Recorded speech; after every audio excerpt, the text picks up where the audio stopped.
1980년 3월 24일입니다. 오래전이죠. 남미의 한 나라 엘살바도르라고 하는 나라가 있습니다. 그 나라에서 예배 직전에 괴한의 총탄에 맞아서 강대상에서 가슴에 피를 흘리며 쓰러진 대주교 한 분이 있습니다. 그분의 이름이 노메로입니다. 이것을 실화로 해서 영화로 만들어서 한국에도 방영이 되어졌습니다. 저는 여러 번 봤습니다. 이분은 성품이 온화하고 내면지향적인 분이었습니다. 대주교를 맡기 전까지만 해도 독서와 자기 성찰과 그래서 성직자로서의 신실한 삶을 살아가는 분이었습니다. 그러나 대주교를 맡고 난 후에 자기가 몸담고 있는 현실을 직시하게 됩니다. 그러한 부분들을 경험해가는 과정 속에서 그의 태도가 완전히 바뀌게 됩니다. 그는 그 눈앞에 전개되는 현실은 독재 정권 하에서 아무런 죄 없는 선량한 사람들이 그들이 빼앗긴 인간의 인권과 존엄성과 자유를 되돌려 받으려고 한다는 이유만으로 인간답게 살고자 하는 몸부림됨으로 다 몰려서 비참하게 어디에서 죽은지도 모르게 살인당하는 현장을 목격하게 됩니다. 그런 현실 앞에서 깊이 고뇌하다가 비장한 결심과 함께 그러한 일이 옳지 못하다고 하는 사실을, 그러한 일이 중단되어야 한다는 것을 외쳐야 한다는 사람이 나와야 된다는 사실을 깨닫고 그 일을 본인이 해야 되겠다 이렇게 합니다. 그러니까 그 나라는 거의 국교가 이 캐톨릭이지 않습니까? 그래서 이 예배 실황이 라디오로 중계되는 그러한 나라였습니다. 그가 강단에서 많은 군중들 앞에서 예배가 울려 퍼질 때마다 그런 일이 중단되어야 된다고 강력하게 하나님의 이름으로 정치 권력자들에게 중단하라고 외치게 됩니다. 그리고 삶에 지치고 어려운 사람들을 격려하다가 어느 날 괴한의 총탄에 맞아서 쓰러지게 되는 것입니다. 그의 사람은 아주 리얼한 고난의 종의 모습을 우리가 보게 됩니다. 여러분, 모든 영화의 끝은 뭐냐? 주인공이 살아있는 것이 모든 영화입니다. 그런데 이것은 영화를 실화로 바탕으로 했기 때문에 죽음으로 끝이 나는, 그 죽음을 통해서 예수님의 고난의 종의 모습을 보게 되는 것입니다.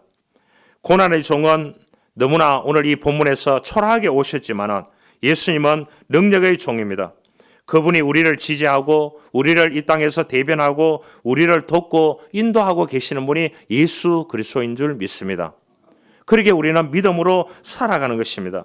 여러분의 사업의 현장에서, 직장의 현장에서, 학업의 현장에서, 모든 삶의 현장에서 을을 위해서 살기 때문에 때로는 고난당합니다. 조소와 박해와 불이익을 당할 때마다 그게 큰 위로와 희망이 있었다는 사실을 우리는 기억해야 됩니다. 우리 믿음의 선조들을 보면은 복음이 그 나라에 처음 전해졌을 때 복음의 받는 사람들은 직업이 거의 다 버려야 됐었어요. 그러지 않습니까? 그럼에도 불구하고 하나님의 논리는 그들에게 먹고 살 수 있는 길들을 열어주시고 놀라운 은혜를 베풀어 주셨기 때문에 오늘날 한국 땅에도 이 극동지방에 복음이 들어와서 성공적인 나라가 되어졌습니다. 거기는 누구도 이 일을 재개할 사람이 없을 정도인 것입니다. 인간이 계산하면 답이 없는 것입니다. 하나님은 우리들에게 십자가를 짊어지고 본인을 따라오라고 이야기를 합니다. 여러분, 그 따라가다가 보면 너무나 어려운 일들이 많을 수밖에 없습니다. 그런데 주님은 그렇게 역설적으로 우리들에게 요구하고 있습니다. 14세기의 위대한 수도자였던 아캠퍼스라고 하는 사람이 있습니다. 이 사람이 썼는 책 가운데 그리스도를 본받아, 위대한 책이죠. 여러분, 1300년대에 지어졌는 책이 오늘날 수많은 사람들에게 귀감이 되고 있다는 거예요. 한국어로도 번역이 되었어요. 이 사람이 이러한 말을 하고 있습니다. 많은 사람들이 복음을 듣기는 들어도 그 말씀을 본받아 살려고 하는 사람은 매우 적다. 여러분, 1300년대에 그렇게 얘기를 했다는 거죠. 예수님은 자기의 고난의 길을 따라오려거든 자기 십자가를 지고 나를 따르라고 하셨습니다. 얼마나 좁은 길입니까? 그렇죠? 우리가 예수 믿는 자체가 좁은 길입니다. 그러나 우리를 구원하시고 우리를 영원한 생명을 주신 그분을 향해서 나아가기 때문에 좁은 길을 걸어가야 되는 것입니다. 예수님께서 이 고난 가운데 고독한 생애를 사셨기 때문에 저와 여러분에게 구원의 길이 있고 영생의 길이 활짝 열려 있는 것입니다. 그렇기 때문에 우리의 삶의 현장에서 예수님을 위해서 당하는 고난을 믿음으로 참으면 오히려 그 고난이 변해서 하나님의 은혜가 될 수 있는 줄 믿습니다. 우리는 지금 내 삶의 현장에 나의 잘못과 죄로 인해서 고난이 있다고 할지라도 그것이 사랑이며 관심이요 아버지의 음성인 줄 알고 그 앞에 겸손하게 엎드린다고 하면 하나님께서 우리들에게 어떻게 보면 고통이 변해서 기쁨이 되게 하고 슬픔이 변해서 즐거움이 되게 하고 실패가 변해서 성공이 되게 하고 우리의 삶에 진정한 깨달음을 주신다고 하는 사실을 우리는 알아야 되는 것입니다. 예수님이 이 땅에 오시기 전에 700년 전에 오늘 예수님께서 오셔서 그분이 고난을 당하시고 십자가를 짊어지시고 우리의 그러한 셀베이션 구원을 주시기 위해서 십자가에 달려 돌아가실 것이라는 것을 700년 전에 예언해놨는 내용이 오늘 이 본문의 내용입니다. 그런데 예수님이 오셨을 때 그 당시에 지도자들은 예수님을 메시아로 받아들이지 않았습니다. 왜냐? 너무 초라하게 오셨기 때문에. 그분이 또 십자가를 지고 가신다고 하니까 사람들이 다 외면하게 되는 것을 볼 수가 있는 것입니다. 예수 그리스도께서는 죄로 죽어가는 인간을 구원하시고 행복하게 하시기 위해서 고난의 종으로 이 땅에 오셨습니다. 우리가 주님을 따르고 믿음으로 살아간다고 하면 우리에게 다가오는 수많은 고난 앞에서 당당하십시오. 당당하게 믿음으로 맞서십시오. 또한 기도하면서 우리가 그 대결 속에서 기도로 회복되기를 주님으로 축원합니다. 이것이 믿는 사람인 것입니다. 유명한 화가 피카소 하면은 미술하는 사람들은 대단한 사람이지 않습니까? 하루는 이 사람이 시골로 여행을 하다가 어떤 농가에서 하룻밤을 묵게 됩니다. 그 농가에서 친절한 대접을 받았어요. 그 집 아이들과 어울려서 즐거운 저녁 시간을 가지게 됐습니다. 아이들 중에 유치원에 다닐 정도의 나이가 되는 딸아이가 있었는데 어찌나 이쁘고 귀여운지 재롱을 잘 뜨는지 온 집안 식구들이 아이를 둘러싸고 즐거워합니다. 그래서 피카소도 마음이 즐거워서 그 귀여운 아이를 보고 말합니다. 얘야, 너가 가지고 있는 손수건에 내가 그림 한 폭을 그려줄까? 이렇게 얘기했대요. 그러자 이 아이가 불이 나게 도망쳐서 엄마에게 매달리더라는 겁니다. 엄마, 저 아저씨 이상한 사람이야. 내 예쁜 손수건에 물감을 칠하려고 해. 손가락질하면서. 그런데 이 아이가 그 그림을 한 장 받았더라면 훗날에 수십억, 수백억 되는 가치였습니다. 때로는 우리는 안다는 것과 모른다는 것이 엄청난 차이가 있습니다. 그 아이나 어머니가 피카소라는 것을 알았더라면 손수건 아니라 치마폭이라도 그림을 그려달라고 했을 것입니다. 예수님께서 3년간의 전도 사역을 마치고 바로 눈앞에 십자가를 바라보면서 오랫동안 숨겨왔던 당신의 모습을, 고난의 종의 모습을 드러내기 시작합니다. 노메로 신부같이요. 사순절 기간입니다.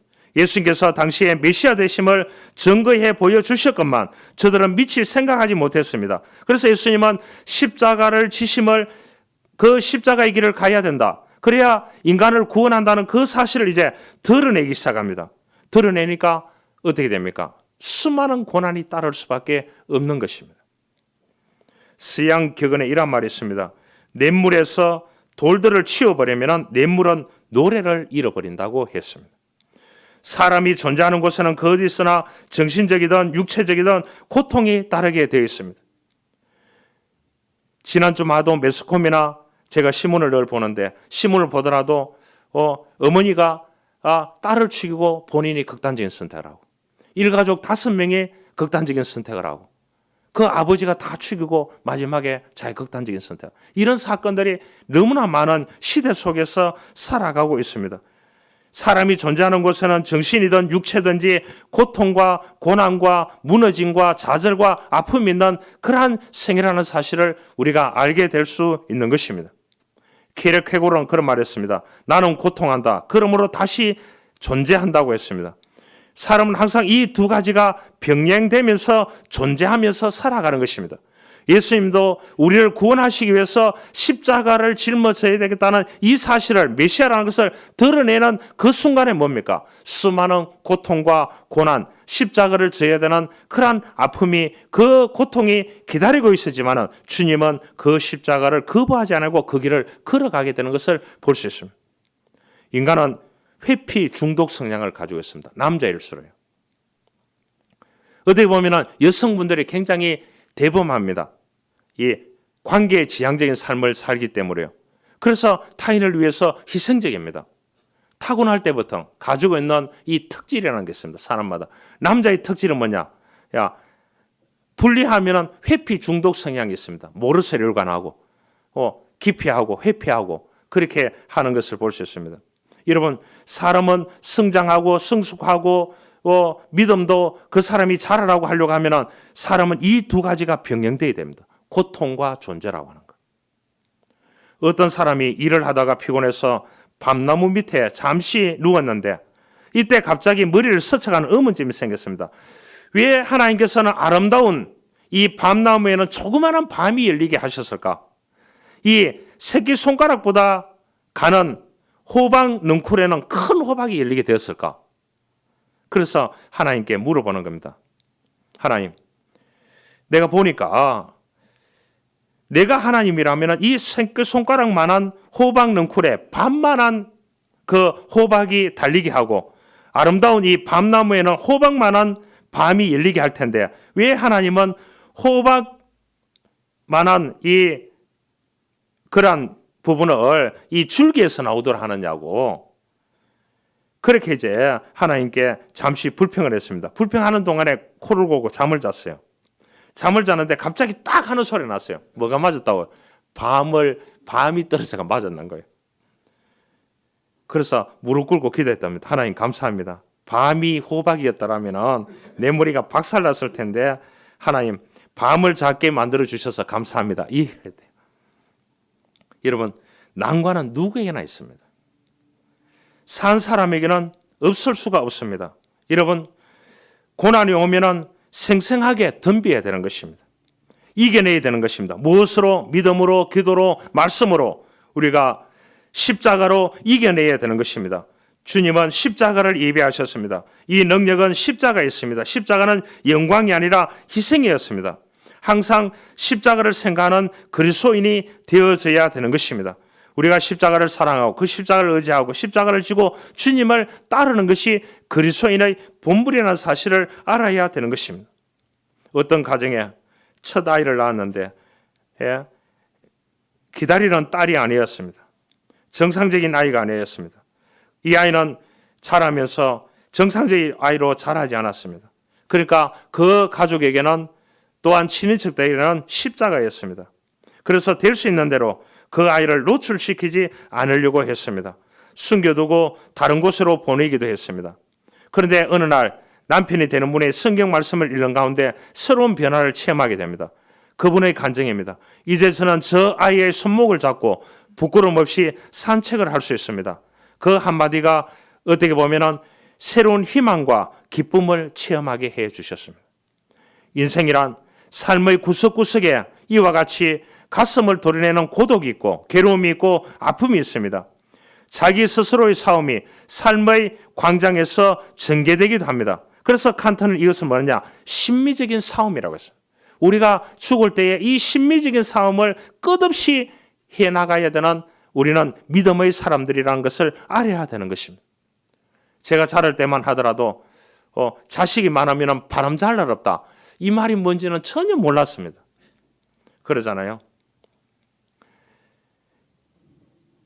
아시아의 성자라고 하는 성 프란시스가 라는 사람이 있었습니다.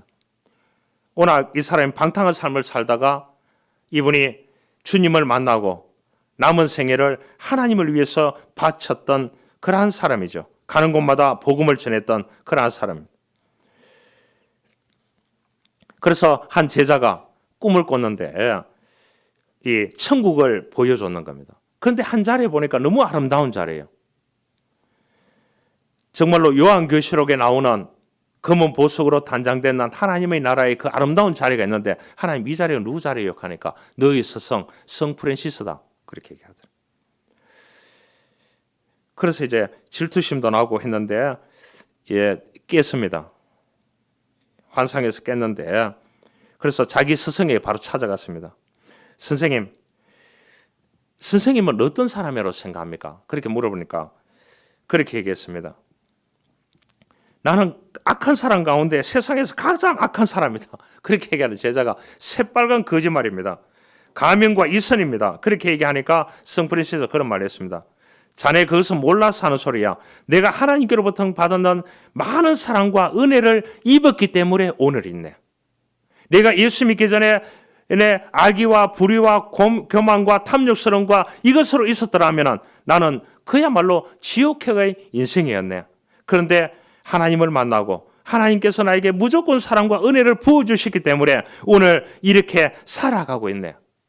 모든 것이 하나님과 사랑과 은혜네. 이렇게 얘기했대요.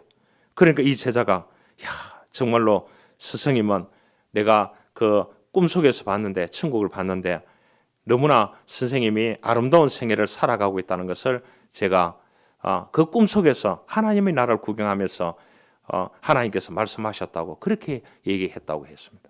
여러분 중요한 것은 그리스도인은 당연하게 그리스도를 본받아야 합니다. 그리스도의 마음과 성품, 그리스도의 인격과 가치, 그리스도의 사랑과 언어, 그리스도의 정신과 생활, 그리스도의 권명과 성실, 그리스도의 부드러움과 온유함, 그리스도의 관용과 아량, 그리스도의 인생관과 역사관, 그리스도의 신관과 우주관, 그리스도의 인내와 중절, 그리스도의 사명감과 책임감, 그리스도의 현세관과 내세관 등 우리가 배울 바가 많고 허다한 것입니다. 여러분 모든 종교는 나름대로 상징이 있습니다. 우리 기독교의 상징은 십자가입니다. 예수 그리스도께서 자기가 십자가를 짊어지고 돌아가셨기 때문에 우리의 구원을 이루었다는 사실입니다. 그가 찔림은 우리의 허물 때문이요 그가 상함은 우리의 죄악의 때문이라고 오늘 성경은 말씀해주고 있는 것입니다. 그러기에 우리는 그 십자가를 날마다 생각하면서 우리는 그 십자가에 대한 책임과 사명을 감당하면서 살아가는 것이 그리스도인이라는 사실을 우리는 믿음으로 뼈저리게 느끼고 받아들여야 되는 것입니다. 오늘날 우리가 살아가는 세상은 어떻습니까? 사람들이 요구는 많이 하고 책임을 안 지는 시대 속에서 있습니다. 여러분 우리가 십자가의 길을 가려고 하는 사람들은 하나님의 사랑도 체험해 가지만은 우리가 하나님께서 주시는 수많은 고난과 수많은 아픔과 수많은 좌절과 수많은 무너짐 그것도 거기에서 우리가 버티며 밀고 나가야 되는 믿음을 키워나가야 되는 것입니다. 평상시에. 그래야 우리에게 어려움을 닥쳤을 때 그 십자가를 외면하지 않고 그 십자가를 밀고 우리가 승리하는 삶을 살아가게 되는 것입니다. 이것이 그리스도인인 것입니다. 우리 삶의 현장에서 우리가 직접 지은 죄 때문이 아님에도 불구하고 누명을 쓰고 또는 책임을 지고 감당해야 될 고통스러운 십자가가 있습니다. 그것이 믿음의 십자가라면 주님이 주시는 십자가라고 하면 내가 짊어져야 되는 것입니다. 그것이 믿음의 사람인 것입니다. 러시아의 유명한 문학가였던 톨스토이프스키는 무척 불행한 환경과 사건 속에서 살아온 사람입니다. 여러분 한 분 길 가다가 넘어졌는데 옷이 찢어졌어요. 다음 날 옷을 꼬매서 다시 길을 가는데 또 넘어졌어요. 다음 날 또 넘어졌어요. 그러면 여러분들 어떻게 되겠습니까? 열받지 않겠습니까? 불행한 환경 속에서 자랐는데 불행한 사건들이 계속 나타나는 거예요. 이 위대한 문학가의 재질을 가지고 있는 톨스토이프스키 어려서 아버지가 살해됐습니다. 과로 성장한 그는 청년 시절에 혁명당에 가입했다고 체포되었습니다. 시베리아 유배와 함께 사형 선고까지 받았습니다. 다행히도 그의 문학적인 천재성 덕분에 황제의 특사를 받아서 구사일생으로 5분 만에 살아나게 됐습니다. 5분이 지났더라면 형장의 이슬로 사라졌습니다. 하지만 그의 일생은 파란만장했습니다. 결혼했는데 아내가 병들어 죽었습니다. 첫 아들도 굶주려서 죽었습니다. 스사가상으로 그는 그의 평생 간질을 앓던 환자였습니다. 그가 황제의 특사로 살아나서 시베리아로 유배지로 갈 때에 한 아주머니가 던져준 그 성경을 열차 안에서 읽고 십자가를 지신 예수 그리스도를 받아들이고 구원받았는 사람이 누구냐? 돌스토옙스키입니다. 그래서 이 사람이 죽을 때까지 놓치지 않았던 것이 하나님의 말씀이었습니다. 그러나 그는 이런 자신의 불행과 고통을 뭐라고 변명을 지었느냐고 하면 거룩한 병이다. 그렇게 받아들이기 쉽지 않잖아요. 왜냐하면 그는 처절한 고통이 하나님만을 전적으로 의지하는 굳건한 신앙인이 되게 해 주었기 때문이라고 고백했습니다. 그래서 그의 작품의 일관된 주제가 뭐냐? 사람은 고통이 있고 흑암이 있고 행복과 광명을 주시려는 하나님의 시련이다. 이것을 모든 작품 가운데서 받아들이라. 이렇게 얘기했습니다. 하나님의 행복을 느끼기를 원한다면, 하나님이 주시는 광명한 것을 빛을 발하기를 원한다면 그것을 고난을 받아들여라. 그렇게 얘기했습니다. 이처럼 시련과 환난, 고통이라도 창조적으로 활용하기만 하면 걸림돌이 디딤돌이 되고 약함이 강함이 된다는 것입니다. 여러분, 고난의 테스트에 합격합시다. 그러기 위해서는 십자가의 사명을 감당해야 되는 것입니다. 어디에서? 우리의 삶의 현장에서 말입니다. 이 세상에서 가장 아름다운 사람은 고난이 없는 사람이 아니라 슬픔과 괴로움과 고난을 이겨내고 고난의 테스트에서 실력자가 되고 합격자가 되고, 그래서 이 세상을 아름답게 믿음으로 살아가는 사람이 이 세상을 승리하는 사람이라는 사실을 우리는 알아야 되는 것입니다. 한 이야기를 하고 마치려고 합니다.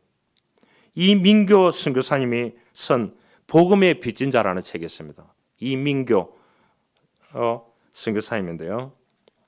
복음의 빚진 자입니다. 이분은 원래 원불교 가정에 살았습니다. 그래서 이 사람이 이제 소록도에 원불교를 전하러 소록도에 갔습니다. 그래서 소록도에 가서 전도를 하는 겁니다. 원불교. 이 나환자들에게. 그 나환자들의 불행한 모습을 보고 불교 교리를 전하는데 나환자들이 가만히 듣고는 마지막 꼭 한마디를 합니다. 뭐라고 하느냐? 스님, 예수 믿고 구원받으세요. 그렇게 7년 동안을 소록도를 했는데 한 명도 전도를 못했대요. 그 원불교를. 그런데 어느 날 평소처럼 새벽 4시에 일어나서 법당으로 향하는데 찬불가가 아니라 찬송가가 터져 나왔다는 겁니다. 자기 입속에서. 며칠 후 요단강 건너간 만날이, 며칠 전에 장례식에 갔는데 기독교인이 죽었는데 그 장례식에 갔는데 보니까 거기에서 터져 나오는 찬송가가 자기도 모르게 터져 나오더라는 겁니다. 그러다가 눈물 콧물 흘리면서 자신의 죄를 회개하고 신앙생활을 시작했습니다. 그래서 이분이 신학을 하고 선교사로 부름을 받고 GP 선교사로 우즈베키스탄에 가서 이 농업을 기술을 배워서 지금 농업을 가르치고 있습니다. 그래서 그곳에서 교회를 개척했습니다. 안 놀라시네요. 여러분, 생명을 나눌 수 있는 사람 누구인가요? 예수 만난 사람. 예수 복음을 만나는 사람이에요. 예수 복음을 위해서 살아가는 사람. 제가 좋아하는 철학자, 제 또 박사학위의 논문을 썼는 그 위대한 학자가 있습니다. 키에르케고르입니다. 이분이 위대한 기독교 철학자입니다. 이분이 이런 말을 했습니다. 인생은 40부터가 아니다. 인생은 20부터가 아니다. 인생은 60부터가 아니다. 인생은 십자가부터 시작한다. 할렐루야. 처음 들어보죠. 이분은 그렇게 사셨습니다. 평신도로서, 기독교 철학자로서 유명한 위대한 키에르케고르입니다. 그래서 제가 이 사람의 간접 전달에 대해서 써서 교육학 박사학위를 받았어요. 여러분, 인생은 40부터도 아니고요. 20부터도 아니고 60부터도 아니고 인생은 뭐부터더라고요? 십자가부터 시작한다고 했어요. 여러분, 그 십자가는 아름다운 것이 아닙니다. 우리에게 구원을 주셨는 그 십자가는 아무든지 나를 따라오거든 자기를 부인하고 날마다 제 십자가를 지고 나를 쫓을 것이니라. 누구든지 제 목숨을 구원코자 하면 잃을 것이요 누구든지 나를 위하여 제 목숨을 잃으면 구원을 얻으리라고 했습니다. 오늘 우리들에게 주어졌는 그 십자가, 곤욕이 있고 괴로움이 있고 아픔이 있고 형별이 있다고 할지라도 그 십자가는 우리들에게 구원을 주시고 영원한 생명을 주셨습니다. 그 십자가를 통해서 우리가 사랑과 은혜를 받고 이 땅에서 삶을 유지하면서 버티면서 견디면서 미래를 향해서 나가고 있습니다. 그 십자가가 우리의 걸림돌들 가운데 함께 하시고 우리들에게 사랑과 은혜를 베풀어 주실 그 십자가를 바라보며 우리가 이 사순절을 보낼 수 있는 저와 여러분들이 될 수 있기를 주님으로 축원합니다. 하나님 감사합니다. 예수님의 십자가를 생각합니다. 주님은 700년 전에 이사야의 예언에 따라서 이 땅에 오셔서 십자가를 지심을 통하여 우리에게 사랑을 주시고 은혜를 주시고 영원한 생명과 구원을 주셨습니다. 우리에게도 이 땅에 믿음으로 살아가는데 수많은 십자가들이 눈앞에 있습니다. 마음 앞에 있습니다. 우리 정신 앞에 있습니다. 주님, 믿음으로 뚫고 나갈 수 있는, 믿음으로 짊어질 수 있는 그러한 놀라운 은혜와 사랑을 저희들에게 베풀어 주십시오. 구주 예수 그리스도의 이름으로 기도하옵나이다. 아멘.